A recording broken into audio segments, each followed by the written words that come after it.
Então, família, né? Tem essas coisas. Então eu gostaria de ler uma palavra convosco, deixar uma palavra para a meditação de todos vocês. Eu tenho certeza que a alegria do irmão Milton, da irmã Maria, é muito grande de poder ver a família reunida, não é?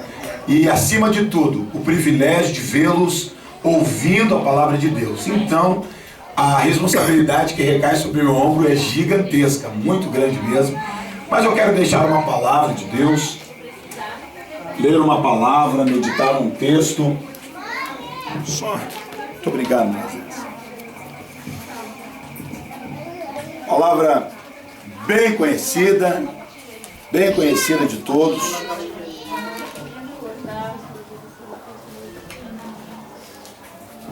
Muito obrigado. Eu quero ler no livro de Mateus, no capítulo 14.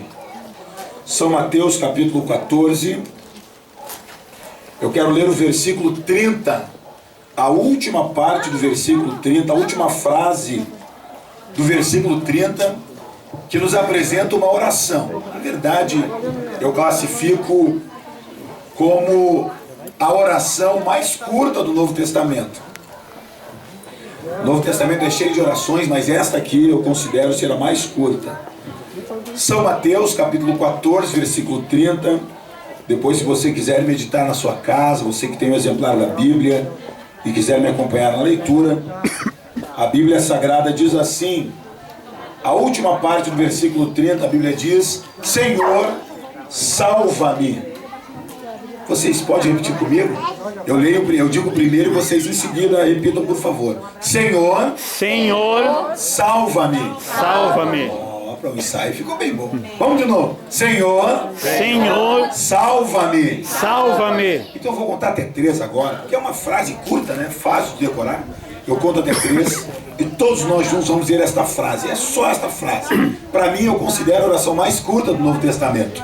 1, 2, 3. Senhor, salva-me. Que Deus abençoe a todos. Essa oração, meu Milton, o senhor é um leitor da Bíblia, pregador da palavra, foi pastor de muitas ovelhas, tem sido um companheiro para nós. Essa palavra foi dita pelo apóstolo Pedro, quando ele estava na iminência de morrer afogado. A Bíblia Sagrada diz que Jesus teve uma conversa com Pedro e disse para os discípulos: olha, vocês entrem no mar aí, que depois a gente se encontra.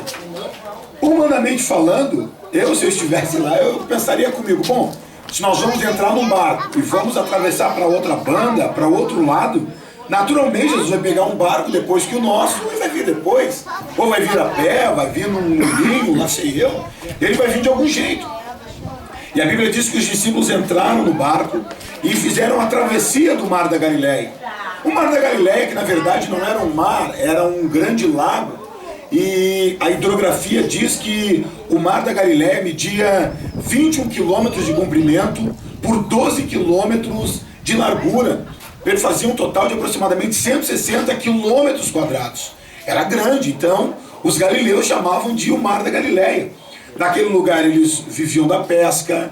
Algumas cidades, as cidades que ali estavam eram cidades pesqueiras, tal como nós aqui na região da Ilha dos Marinheiros, na Ilha da Pintada. O pessoal que vive ali vive da pesca, não é? Porque está margeando o rio Guaíba, que também é um lago, um grande lago.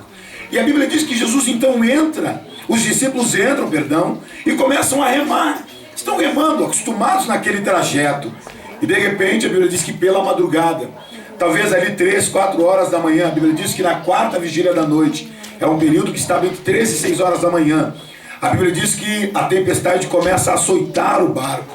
O barco que eles estavam agora está sendo açoitado, está sendo importunado por uma tempestade.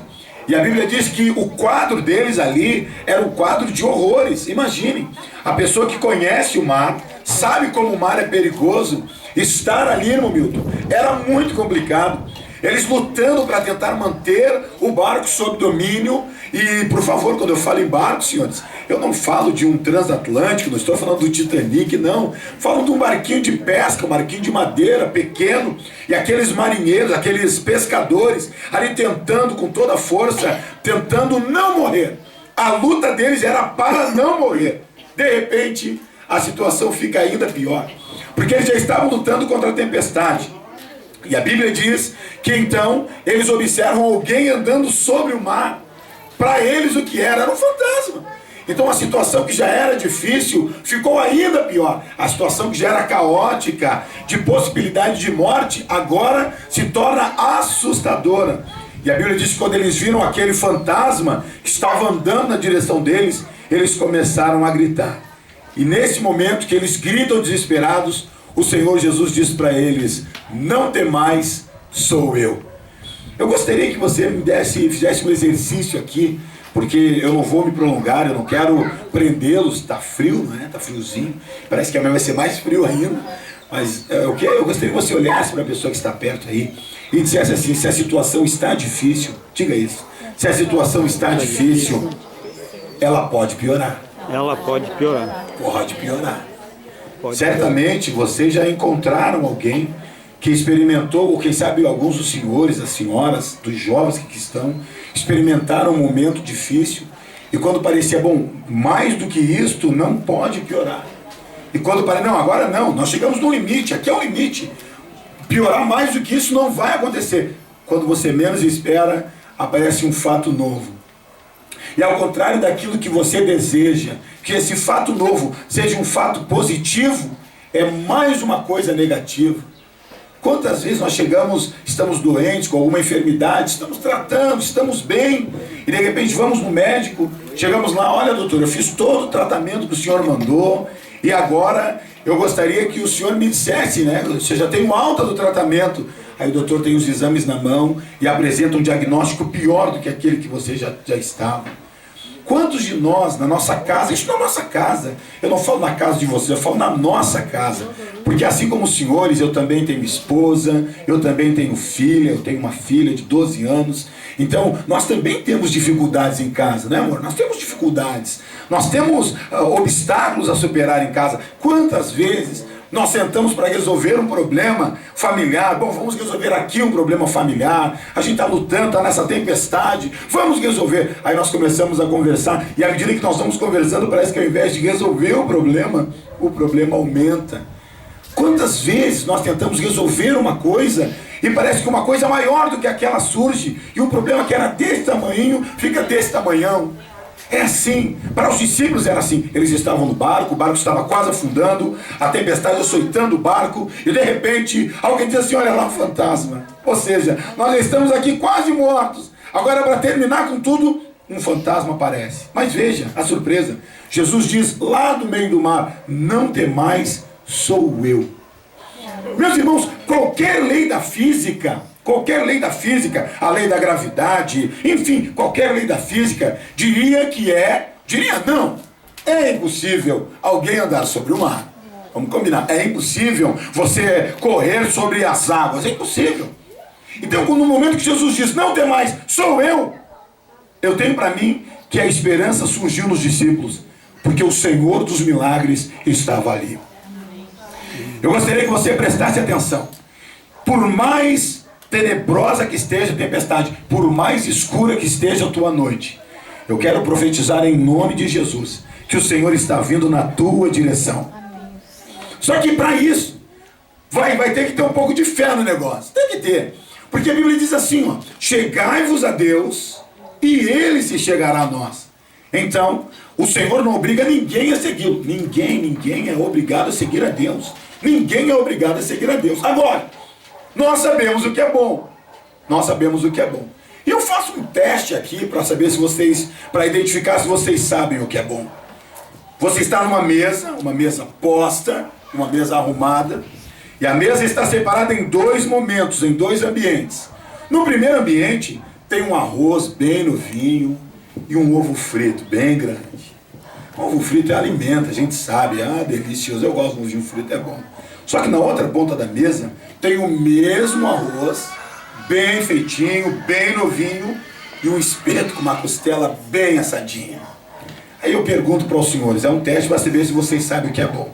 Qual das duas pontas da mesa vocês vão se assentar? Naturalmente na que está a costela. Naturalmente na que está melhor.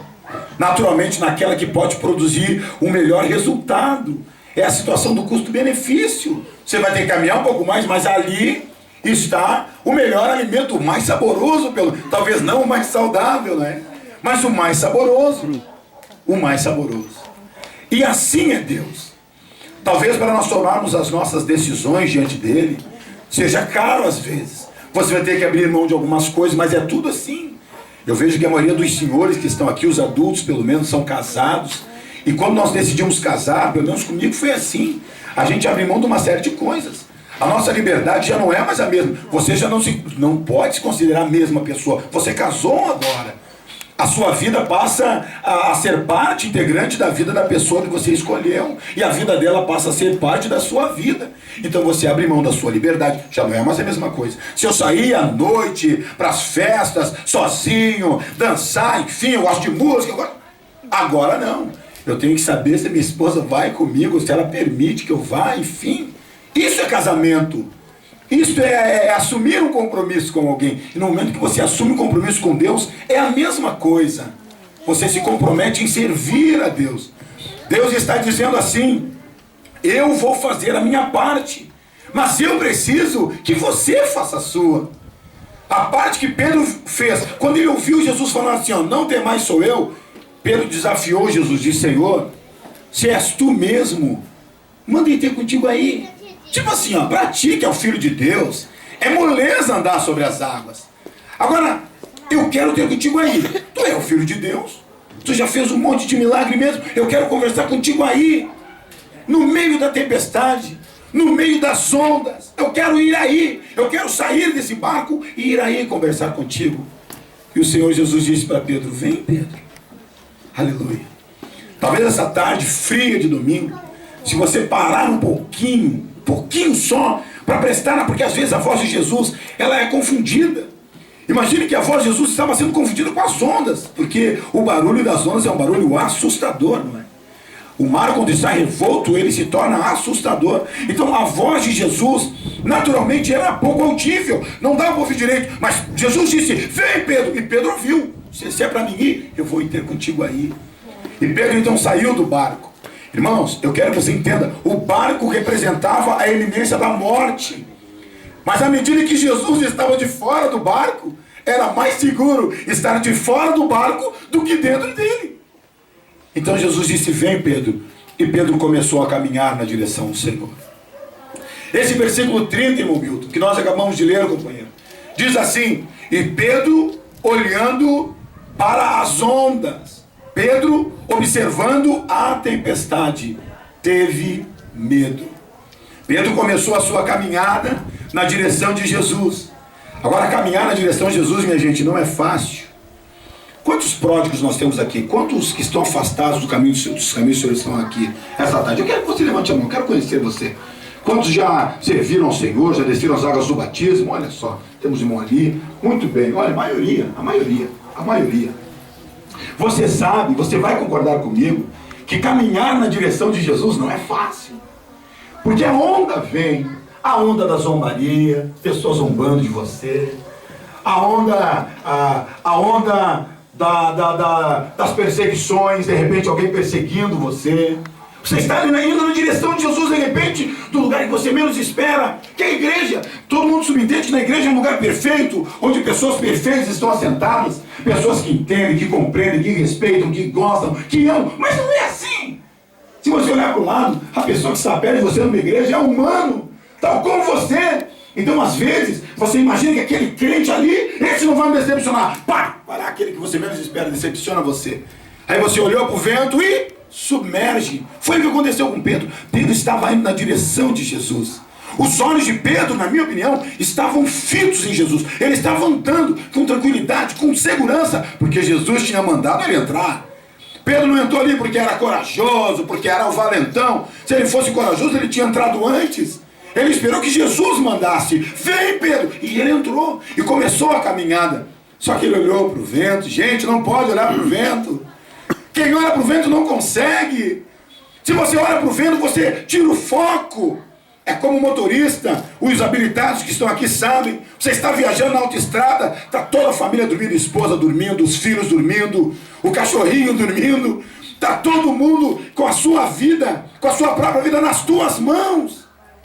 Se você prestar atenção na troca de um CD, se olhar muito para o relógio, você vai bater com o cabo. Você não pode mudar o foco, tem que prestar atenção na estrada. É assim com Jesus. Você não pode olhar para o vento, não pode olhar para o lado. A Bíblia diz que nós não podemos olhar nem para a direita, nem para a esquerda. Você tem que olhar para Ele. Ter os olhos fixos nele, seguro nele, porque é Ele que está dizendo, vem, vem, vem, vem. Amém. Pedro não conseguiu ficar olhando somente para Jesus. A Bíblia diz que ele olhou para o vento. E quando ele olhou para o vento, Pedro começou a submergir. O que é submergir? É afogar. Minha gente, eu vou liberar o microfone aqui porque eu não preciso de negócio. Vamos ser sinceros.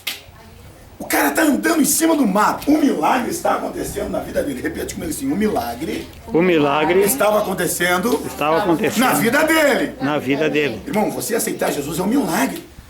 Então quando você está seguindo a Jesus na fé, é um milagre que está acontecendo na tua vida. Pedro andando sobre o mar, é um milagre que está acontecendo na vida dele. Ele devia olhar só para Jesus, mas ele olhou para o lado. E submergiu, afundou. Sabe o que é isso? Afundou a caminho de Jesus. Se Pedro fosse um pastor neopentecostal como nós, dos pastores modernos, das orações bonitas, Pedro iria perfazer uma oração magnífica. Senhor, amantíssimo Criador dos céus e da terra, eu estou na tua presença porque tu é bom, porque é biriri, blá. Mas irmão, você pensa que Deus está preocupado com isso? Tá não, irmão. Deus não está preocupado com a sua capacidade de oratória. Deus não está preocupado com o tipo de oração que você vai apresentar para Ele. Ele está preocupado com a sinceridade da tua oração. Pedro apresentou a oração mais curta do Novo Testamento quando ele disse, Senhor, salva-me. Essa foi a oração de Pedro. Senhor, salva-me. Aqueles que são amantes da língua portuguesa, eu gosto de lembrar que esta oração de Pedro teve três palavras, 2 pronomes e um verbo. Senhor, pronome de tratamento, salva, o verbo salvar, e me, pronome de ligação. A oração de Pedro foi, Senhor, me salva. Ou seja, eu não tenho outro jeito, me salva. E à medida que ele pediu que o Senhor o salvasse, a Bíblia diz que Jesus estendeu as mãos para Pedro. Aleluia. Eu quero fazer uma oração agora, se o Senhor me permite, presbítero, meu companheiro de ministério. Eu quero orar convosco. Eu quero orar com vocês nesta tarde maravilhosa. Esta tarde é histórica. Uma família deste vulto, uma família grande, numerosa, reunida, ouvindo a palavra de Deus. Na verdade, o culto é parte da festa. É verdade. Eu vi aí quando eu cheguei até um bolo estava rolando aí. Por favor, dê uma fatia para mim aí. Não, mas depois. Pode dar uma fatia bem grande que o pastor não é diabético. Não, o pastor não come bolo aqui.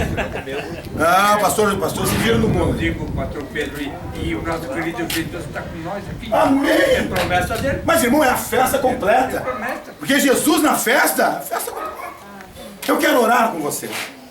Eu quero perguntar quantos gostariam de pedir que o Senhor estendesse a mão na sua direção. Agora. Por que não amanhã? Por que não depois? Por que não semana que vem? Por que eu vou fazer isso agora? Por que agora? Porque agora é o momento que você tem domínio. A sua vida está na sua mão agora. O dia de amanhã não lhe pertence. A oração que o Senhor Jesus ensinou diz assim: Pai nosso que estais no céu, santificado seja o teu nome, venha a nós o teu reino e seja feita a tua vontade, assim na terra como no céu. Olha só, o pão nosso de cada dia nos dá hoje. Por que não amanhã? Porque o dia de amanhã não nos pertence. Nós não saberemos. Qual é de nós que garante que amanhã nós vamos acordar e seremos vivos? Quem é que garante? Quantas pessoas já não deitaram para dormir, deram boa noite aos seus filhos e aquela foi a última palavra que eles disseram para a família? Aleluia. A nossa vida está nas mãos de Deus. Eu diria que o fato de nós estarmos aqui apresenta a misericórdia de Deus. Sabe o que é misericórdia? Misericórdia é a união de duas palavras do latim. Miséris e cardia. Miséris é de onde vem a expressão miserável, aquele que não tem nada, o paupérrimo, aquele que não tem de onde tirar sustento. E cardia vem de coração, de cardiologia. Misericórdia significa coração miserável, sendo alcançado por alguém maior. Quando nós dizemos, Senhor, tem misericórdia de mim, nós dizemos, Senhor, eu sou miserável, mas Tu é maior que eu. Eu quero orar com vocês esta tarde. Se vocês querem sim segurar a mão do Senhor, o meu conselho, porque eu sei que a maioria de vocês não mora aqui, né? Não mora aqui perto, mas procure uma igreja. O senhor indica que qual igreja? Procure a igreja que você quiser. A igreja que você identifique que o Senhor Jesus esteja lá e decida servir a Ele. Mas o irmão não indica a Assembleia de Deus, indico, é a igreja que nós servimos, né? Há quantos anos já estiveram na Assembleia de Deus? É verdade, em 1960 baixei as águas. Que é isso? O homem se batizou em 60. Em 60, o meu pai tinha 8 anos, meu pai nasceu em 52. Então, o neguinho, meu pai ainda estava correndo pela vila, o momento estava descendo as águas do batismo. Então você pode servir a Deus na Assembleia de Deus, mas pastores, se não for na Assembleia de Deus, não tem problema nenhum. Ninguém, a Assembleia de Deus não é detentora do poder e autoridade de Jesus. Jesus está em todo lugar em que Ele é adorado, é servido e amado. Se tem uma igreja pertinho da sua casa, uma igreja que você que é séria, não vai cair no colo do pastor, pelo amor de Deus. Se vai numa igreja que é séria, sirva a Deus, mas sirva a Deus. Eu quero orar com você. Quantos querem dar um passo de fé? Deixa eu sair aqui e me colocar aqui no... Moisés estava cantando aqui embaixo, Moisés é um folgado. Nós vamos orar então. Vamos orar nesta tarde. Nós vamos orar em nome de Jesus. Eu convido você a fechar os seus olhos. Agora eu vou pegar o microfone, porque eu sou gritão, mas também não sou tanto. Ei. Sai, Nélio, sai. Aleluia.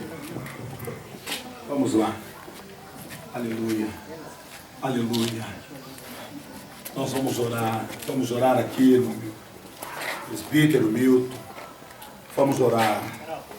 Vamos orar. Aleluia. Vamos orar. Aleluia. Eu tenho certeza que não há presente melhor que este. Esse presente é o presente daqueles que a gente nunca esquece. Nunca esquece. Nós vamos orar agora. Feche os vossos olhos e oramos ao Senhor. Senhor, meu Deus e meu Pai, na Tua presença, Senhor, nós estamos na tarde deste dia. Pai, nós queremos Te dar graças pela vida que Tu tem nos dado, por nosso lar, por nossos familiares, ó Pai, e por tudo que Tu tens feito em favor do Teu servo, dos Teus servos, irmão Milton e da irmã Maria. Em nome de Jesus, ó Pai, muito obrigado. Senhor, Tu sabes o desejo do coração deste povo, esta querida família, Senhor, que ouviu atentamente estes 20 minutos de mensagem. Pai, eu tenho certeza que a minha palavra não nos convenceu, ela não tem esta capacidade, mas o Espírito Santo, a Tua palavra diz que Ele convence o homem do pecado, da justiça e do juízo. Pai, os louvores que foram entoados aqui, os louvores que foram cantados pelos Teus filhos, aqueles que eles puderam acompanhar, que eles sabiam a letra, aqueles que eles não sabiam, ó Pai, em nome de Jesus, a Tua graça, Senhor, a Tua unção, a Tua benignidade que dura para sempre. Pai, eu quero orar, rogando a longevidade do Teu servo, dá a ele graça, para se manter saudável na Tua presença. Ó Pai, ele tem sido alcançado por algumas limitações, mas é lúcido, e goza de plena comunhão contigo, Te adora, Te ama. Ó Senhor, abençoa o Teu servo.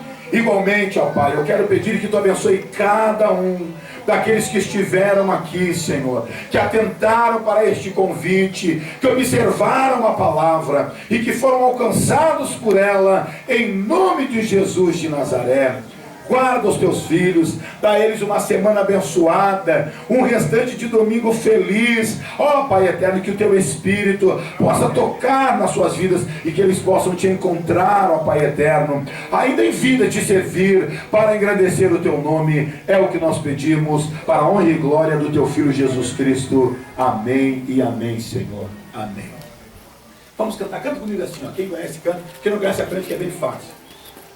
Quando Jesus estendeu a sua mão, quando Ele estendeu a sua mão, para mim. Eu era pobre, perdido, sem Deus, sem Jesus, quando Ele estendeu a sua mão para mim.